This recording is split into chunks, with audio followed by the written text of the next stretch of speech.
Nah, berikutnya kami persilakan ya Idrus untuk boleh berinteraksi dengan jamaah yang sudah siap mengajukan pertanyaan, namun boleh berinteraksi terlebih dahulu. Bapak Rohendi, silakan. Pak Rohendi boleh berdiri. Ini mungkin mau mengajukan pertanyaan atau pengalaman tentang sombong. Boleh? Pengalaman? Ya, boleh. Ya. Terima kasih. Assalamualaikum warahmatullahi wabarakatuh.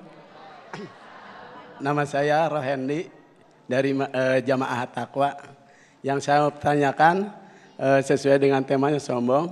Sombong yang seperti dipaparkan tadi Pak Ahmad Pak Kiai, yaitu sebuah penyakit hati.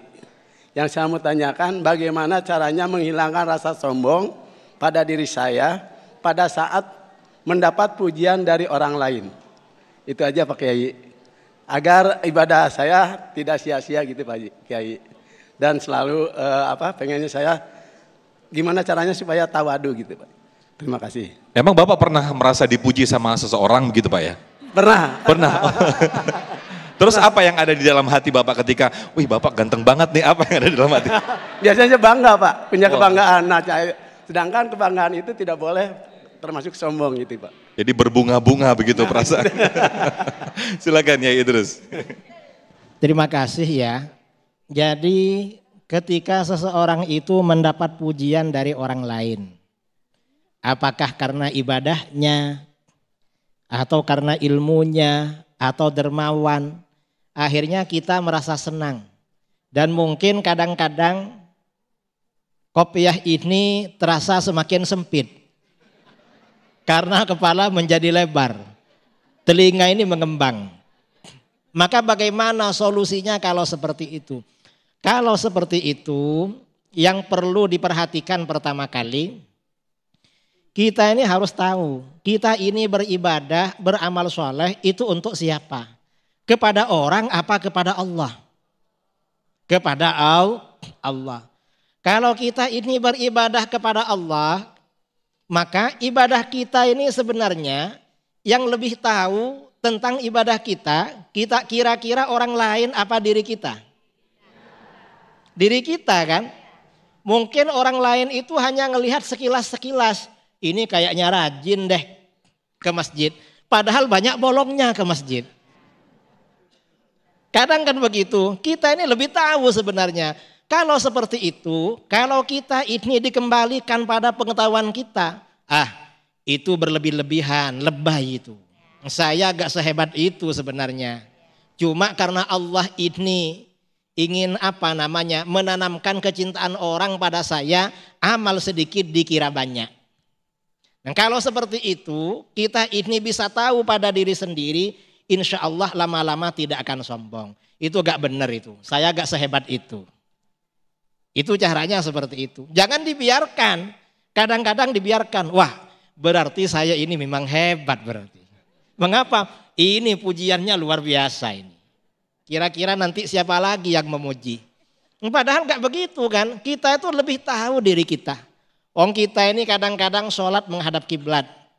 Karena gak bergerak, orang-orang mengira kita khusyuk banget sholatnya ini. Padahal sejak takbir pikirannya ada di warung.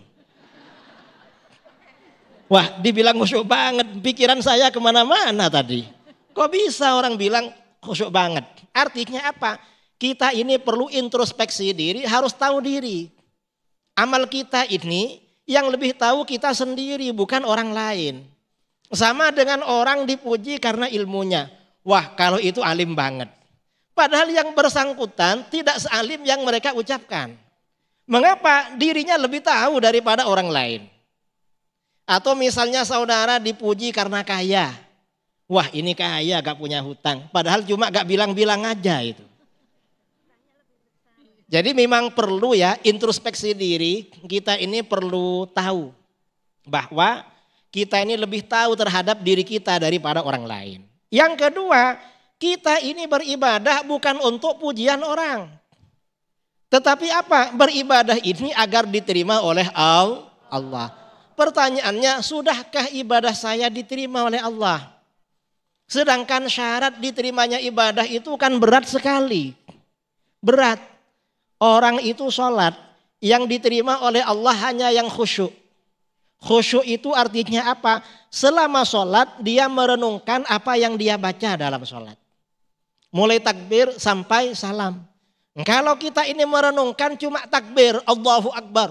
Usolli fardadz zuhri arba'a raka'atin mustaqbilal qiblati ada'ad ma'muman lillahi ta'ala. Allahu Akbar.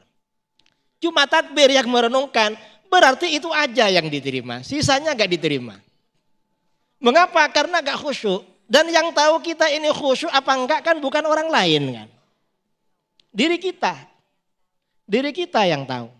Karenanya memang ilmu agama ini perlu diperdalam.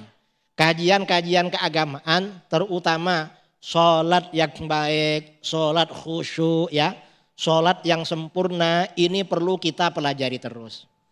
Kalau pujian orang itu hanya luar-luarnya aja itu.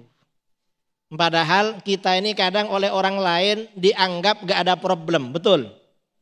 Kadang pernah saudara-saudara dianggap orang lain, kamu ini kok tenang, macam gak ada problem. Pernah begitu. Padahal punya problem. Padahal pikirannya sumpek, pernah begitu. Lah orang lain itu kan gak tahu kan. Cuma karena kita gak biasa curhat, dikiranya kita ini aman-aman aja. Aman-aman aja. Karenanya untuk menghapus sifat sombong, para ulama dulu itu sungguh berhati-hati. Para ulama, para ahli ibadah, dan lain sebagainya itu berhati-hati untuk menghilangkan sifat sombong. Mengapa? Agar menjadi tawadhu. Ada kawan saya ulama di Sumatera, ikut suluk di Surabaya, mursyid thariqah. Mau masuk thariqah. Akhirnya apa? Karena ulama ini penceramah, orangnya bagus, akhirnya apa? Oleh gurunya, kamu mulai besok selama 25 hari harus berpakaian compang-camping. Terus ngapain guru? Kamu datang ke pintu di dekat Masjid Ampel, lalu bawa kobokan, bawa wadah, minta-minta sama orang. Mengapa? Untuk menghilangkan sifat sombong. Ini ulama ya, ulama aja berat sifat sombong, apalagi yang bukan ulama. Baik, Masya Allah, terima kasih Gus Romli yang sudah menjawab apa yang ditanyakan oleh jamaah. Nah, tapi yang berbahaya ini ketika ada pihak atau orang lain yang mengajak kita sombong. Sebenarnya kita nggak mau sombong, tapi ada orang seperti ini. Wah, ini kalau nggak gara-gara kamu atau gara-gara Anda nih, ini gak akan terbangun ini masjid. Akhirnya kita jadi sombong. Nah, ini bagaimana mengantisipasi orang seperti ini? Kita akan lanjutkan di sesi berikut. Tetaplah bersama kami di Damai Indonesiaku.